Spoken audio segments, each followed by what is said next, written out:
At naglakbay siya sa bayan. May isang mayaman na leader ng mga tax collector doon.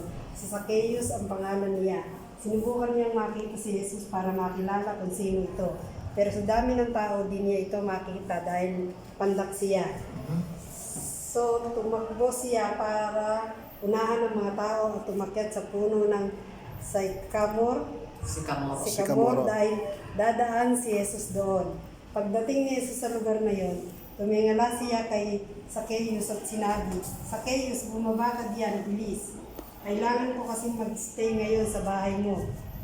Bumaba agad si Zacchaeus at masayang binelcome si Jesus. Nagbulungan ng lahat ng nakakita nito. Sabi nila, pumayag siyang maging bisita ng isang makasalanan. Tumayo si Zacchaeus at sinabi sa Panginoon, "Sir, ibibigay ko po sa mga mahihirap ang kalahati ng properties ko. Kung may nadaya akong iba, babayaran mo siya ng 4 times ng halaga."